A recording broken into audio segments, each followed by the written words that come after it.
Hello and welcome back to the channel. Have you ever been faced with problems to the point where you almost gave up?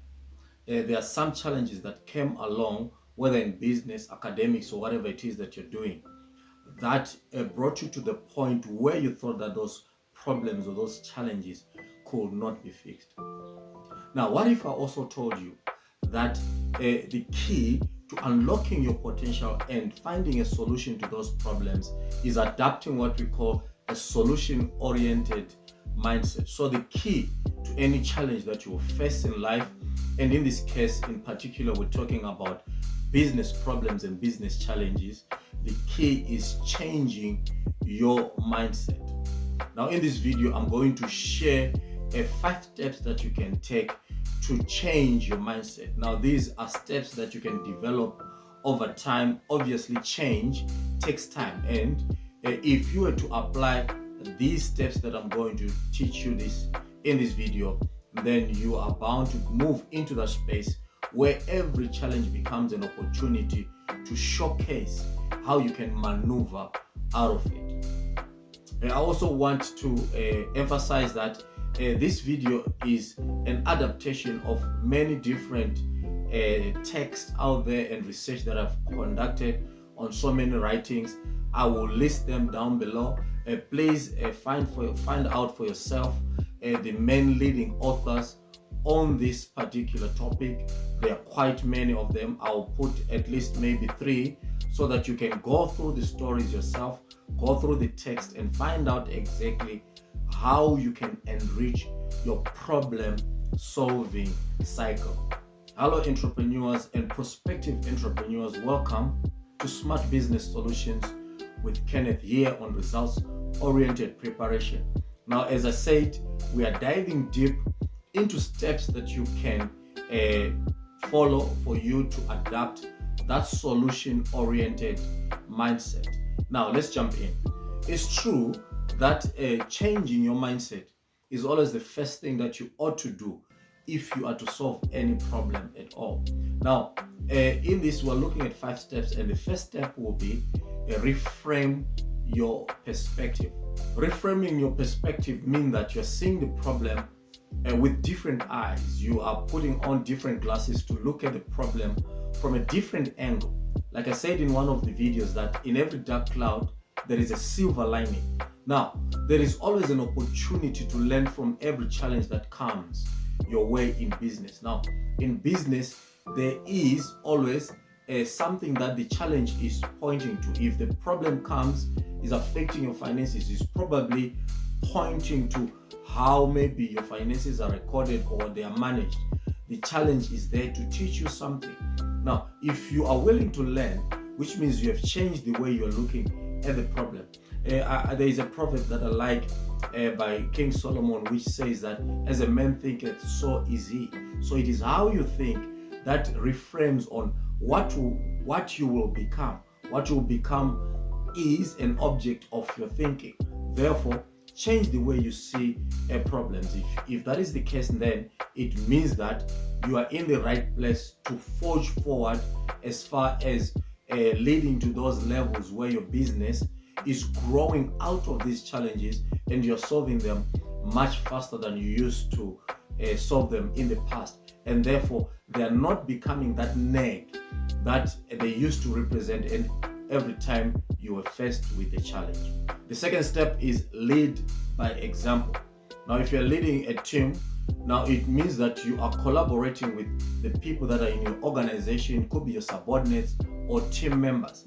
If you are a leader or you are the owner of that particular establishment, you need to showcase to everyone involved that you are in a position to lead them through the problem solving steps.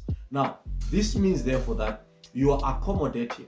You can practice what we call participative leadership. In doing so, it means that you are carrying your subordinates through that process, and as you lead, they'll follow what you do. Now, if you become part of the solution and involve them in the solution creation or in the generation of that solution, it means that next time they also might just take the initiative to come up with solutions that are are more suited to whatever challenges you're facing. Now remember also that these people that are working either under you or in partnership with you are there to help you bring forth that particular realization of your vision. So leaving them out of the process only complicates the situation. Number 3 is create a problem solving process. Now processes and systems in business are there to make sure that there is not much latency as far as you moving from one step to the other. Now in most cases, when a challenge comes, usually people freeze. Now the reason for freezing is because they do not know exactly what to do. Now, but if imagine a situation then that there are processes in place and systems in place to support the problem solving process. This means that people are quicker to coming up with ideas that will fit each step of that particular process, therefore leading to quicker solutions. This is exactly what you're looking for. You are looking for faster solutions to problems. Anytime that you spend with a problem lingering, these are opportunities missed. It could be revenues decreasing, it could be clients lost. So you make sure that you are swifter as possible, and this will work if you've got a process in place. Now, in brief, some of the processes or some of the steps that you can include in that process must start always with identifying the problem, which is your first one.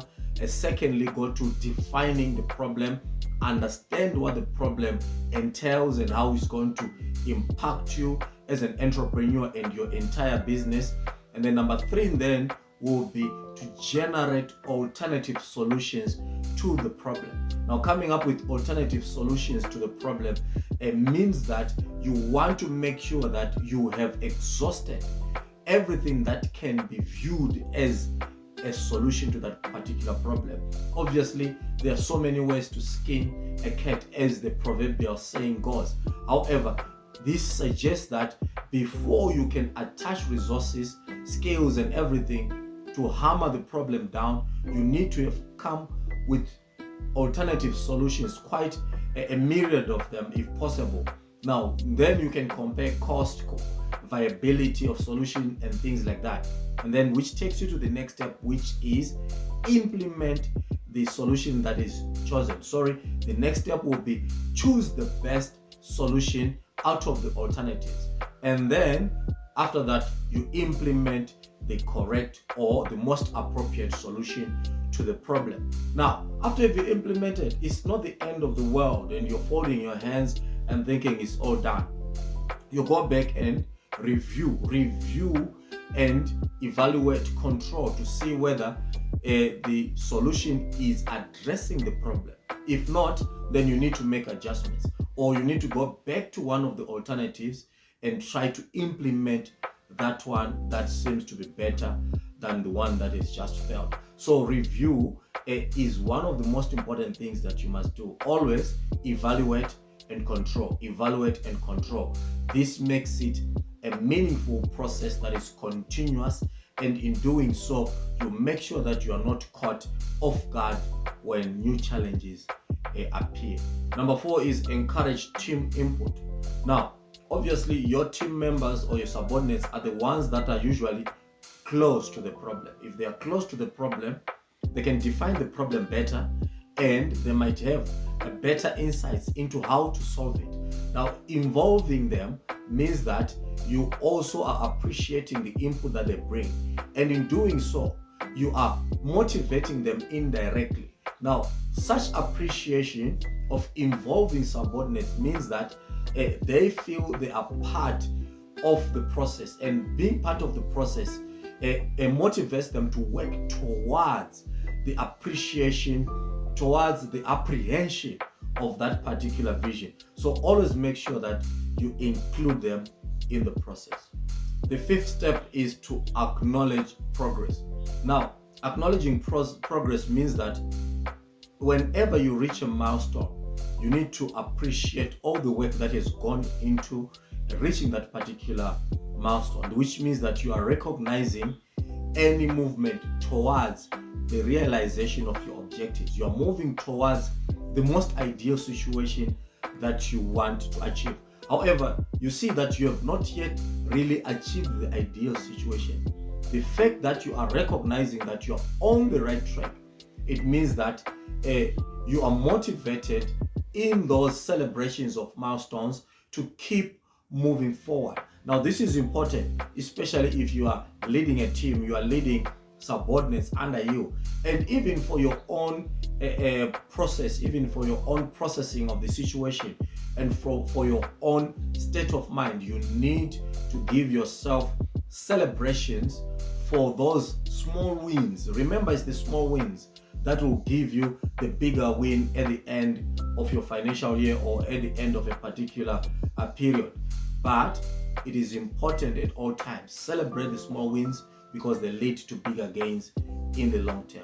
Now, these 5 and many others that we have not spoke about are very essential in creating and adapting a solution-oriented mindset. Now, I'm interested to hear from you exactly how you're dealing with challenges in your business. Please leave comments down below, and then we can grow the discussion on this channel. Otherwise, if you got anything of value from this video, please don't forget to give this video a thumbs up, share with other fellow entrepreneurs, and subscribe if you have not yet subscribed, so that you can get fresh and insightful ideas on how to channel your business through all the other challenges that you might be facing, and also how to grow, to scale up and expand. All those you'll find right here on results-oriented preparation, where early preparation equals excellent results. Thank you so much for watching. This is results-oriented preparation. We'll see you in the next video. Bye.